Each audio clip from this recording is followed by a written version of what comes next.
भूकंप के लिहाज से पूरे देश में 4 सिस्मक जोन हैं। धर्मशाला की बात करें तो ये सिस्मक जोन 4 और 5 के बीच में आता है। पूरा हिमाचल भूकंप की दृष्टि से संवेदनशील है क्योंकि यहाँ टेक्टोनिक प्लेन्स है जो कि main boundary thrust, main central thrust और हिमालयन फ्रंटियर थ्रस्ट आजकल सक्रिय है। इनकी वजह से कभी भी भूकंप आ सकता है। मंगलवार रात अफगानिस्तान में आए भूकंप के उत्तर भारत में दिखे प्रभाव पर प्रतिक्रिया व्यक्त करते हुए केंद्रीय विश्वविद्यालय हिमाचल प्रदेश में कार्यरत school of earth and environment science के डीन प्रोफेसर A.K. महाजन ने की। प्रोफेसर महाजन ने कहा कि विश्व के 9 देशों में अफगानिस्तान के भूकंप की तीव्रता देखी गई है।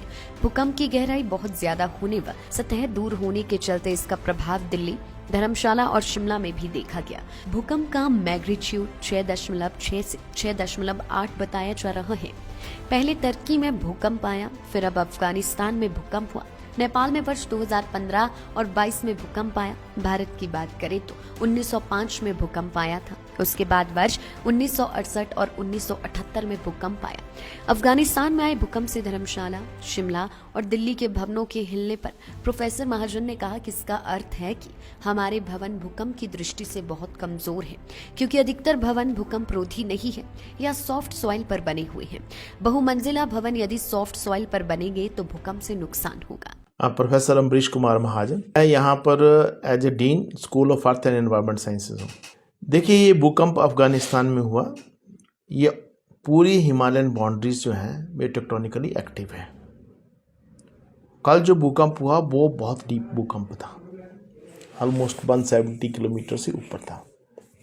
इसीलिए भूकंप की तीव्रता सभी जगहों पे देखी गई। कम से कम 9 कंट्रीज में इसकी तीव्रता देखी गई और इस्लामाबाद और अफगानिस्तान में नुकसान भी हुआ और हमारे कश्मीर में भी काफ़ी तीव्रता देखी गई। मगर पॉइंट यह है कि तीव्रता इतना बड़ा अर्थक्वेक वहाँ आया जिसका मैग्नीट्यूड 6.6 to 6.8 बता रहे हैं। इतना ज़्यादा हमारा दिल्ली क्यों हिला, इतना ज़्यादा धर्मशाला क्यों हिला या शिमला क्यों हिला? क्योंकि अर्थक्वेक का मैग्नीट्यूड 6.8 था, डेप्थ बहुत थी, शैलो था नहीं, बहुत दूर था। इसका मतलब है कि हमारी जो बिल्डिंग्स की वल्नरेबिलिटी है वो बहुत कमज़ोर है। They are very very vulnerable to the earthquake. क्यों? क्योंकि मोस्ट ऑफ द बिल्डिंग जो हैं या तो अर्थक्वेक रेजिस्टेंस नहीं है या सॉफ्ट सॉइल पे बनी हुई हैं। जो मल्टी स्टोरी बिल्डिंग्स होती हैं अगर सॉफ्ट स्टोरी में बनेंगी तो ऐसा लो फ्रिक्वेंसी वेव से बहुत ज़्यादा एम्पलीफिकेशन होती है। इसीलिए आप देखिए कि नॉर्थ इंडिया में इसका प्रभाव काफ़ी देखने को मिला है। साइस्मिक जोन्स, देखिए साइस्मिक जोन्स जो हैं 4 जोन्स हैं पूरे इंडिया के, और ये जोनेशन शुरू से कैसे बनी इसके लिए लंबी कहानी ये है कि जहाँ जहाँ बड़े बड़े मैग्नीट्यूड के अर्थक्वेक आए, मेजर अर्थक्वेक और ग्रेट अर्थक्वेक, उसने वहाँ से डिवास्टेटिंग डैमेज किया तो उसको जोन 5 में रखा। उसके कम जोन में जोन 4 है, उसके कम जोन में जोन 3 है, उसके कम जोन में जोन 2 है। शुरू में ये जोन 7 थे, फिर जब कोयना अर्थक्वेक आया उस 1967 का, फिर ये जोन 6 रह गए। लातूर अर्थक्वेक के बाद ये जोन 4 रह गए। आज की डेट में जोन 2, 3, 4 एंड 5 है।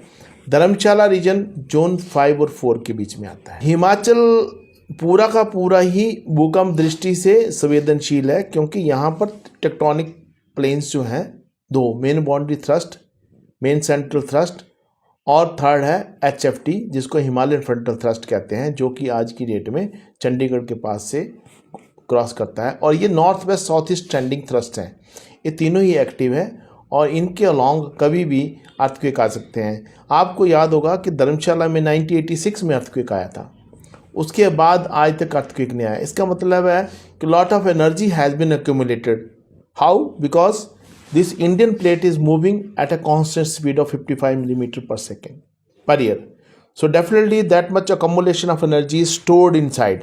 और आपने देखा होगा पिछले कुछ टाइम पे छोटे छोटे अर्थक्वेक आए भी हैं, कुछ एनर्जी रिलीज भी है, मगर still lot of energy stored. तो हमें ये पता है कि आगे आने वाले दिनों में अर्थक्वेक तो आएंगे। इंडिकेशंस ऐसा है कि जब एनर्जी ज़्यादा स्टोर हो जाती है, हर एक मैग्नीट्यूड अर्थक्वेक का एक रेफरेंस इंटरवल होता है। जैसे जो मॉडरेट अर्थक्वेक आए 1986 में, उससे पहले 78 में या 68 में 10 ईयर का रिटर्न पीरियड लिया उन्होंने, कुछ 1 साल। और 1905 में आपको पता है यहाँ पर मेजर अर्थक्वेक था 7.8 ms का। तो रेकरेंस इंटरवल हर एक मैग्नीट्यूड का अर्थ अलग अलग होता है। ग्रेट मैग्नीट्यूड का 200 के करीब होता है।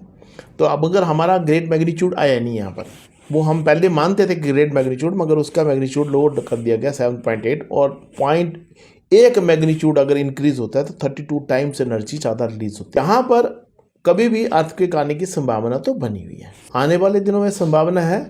आपने देखा होगा टर्की में अर्थक्वेक आया, फिर अब अफ़गानिस्तान में आया, पीछे नेपाल में आया 2015 में, उसके बाद 2022 में नेपाल में आया। तो अर्थक्वेक तो अलॉन्ग द हिमालयन बेल्ट आएंगे, ठीक है। हमें सबसे बड़ा ज़रूरी ये है कि हमारे अर्थक्वेक रेजिस्टेंस डिज़ाइन बने। अब उन लोगों को सोचना बहुत ज़रूरी है जिन लोगों के मकान हिले। क्यों हिले? इतनी दूर अर्थक्वेक आने के बाद नहीं हिलने चाहिए थे। अगर मकान हिले, अब आप दिल्ली में बात जाइए, दिल्ली में द्वारका के मकानों में बहुत कम महसूस हुआ, जबकि फरीदाबाद, गाजियाबाद और यमुना बेल्ट में बहुत हुआ। JNU के पास मकानों में कोई फर्क। मैं आई रात को मैंने 2-4 जगह फ़ोन पे बात की, मैंने बात जानना चाहा, क्योंकि वो हार्ड रॉक पे हैं। जो हार्ड रॉक पे थे वहाँ लो फ्रिक्वेंसी का इफेक्ट नहीं होता। हार्ड रॉक पे अगर बिल्डिंग है तो जहाँ पर अर्थक्वेक होता है वहाँ तो इफेक्ट होता है, मगर दूर में हार्ड रॉक का इफेक्ट नहीं होता। तो इसलिए हमें अर्थक्वेक रेजिस्टेंस स्ट्रक्चर बनाने ही पड़ेंगे, और उसके बिना हमारे पास कोई अल्टरनेटिव नहीं है। और मल्टी स्टोरी अगर बनाते हैं तो सॉफ्ट स्टोरी में तो हम ज़्यादा खतरे में, और बेस जो है सॉफ्ट कंपोनेंट नहीं चुना है। बेस में जो कार पार्किंग का रिवाज चला हुआ है ना, कार पार्किंग नहीं होनी चाहिए, क्योंकि सॉफ्ट स्टोरी कंपोनेंट में अगर कार पार्किंग है तो हमें शेयर वॉल्स बनानी पड़ेंगी। पहले बड़ी तीव्रता का झटका आए तो हिमाचल में बहुत सारा नुकसान होने की संभावना है। इसमें क्या धर्मशाला ले ली, क्या मंडी तक या चंबा तक, कोई भी एरिया है। आज तो मुझे ताज्जुब ये हो रहा है कि कल शिमला में भी काफ़ी ये झटका महसूस हुआ है, जबकि शिमला मेटामॉर्फिक रॉक्स पे सिचुएटेड है, ठीक है। तो इसी झटके को देखते हुए शिमला में भी डैमेज कम नहीं होने की संभावना। नॉर्थ इंडिया में इस भूकंप का ज्यादा प्रभाव देखने को मिला है। लाइफ टाइम्स टीवी के लिए कांगड़ा से राहुल चावला की रिपोर्ट। लाइफ टाइम्स टीवी लेकर आ रही है जूनियर डांसर्स के लिए शानदार मंच, हिमाचल डांस चैंपियनशिप। 16 साल तक के डांसर्स के लिए चमकने का सुनहरा मौका। सोलो ग्रुप और ड्यूट कैटेगरी में स्टेट लेवल का कंपटीशन। वीआईपीज और सेलिब्रिटीज की उपस्थिति में रंगारंग फिनाले। ऑडिशंस की डेट्स जल्द अनाउंस होंगी। देखते रहिए लाइफ टाइम्स टीवी, हिमाचल का सबसे लोकप्रिय डिजिटल न्यूज मीडिया चैनल।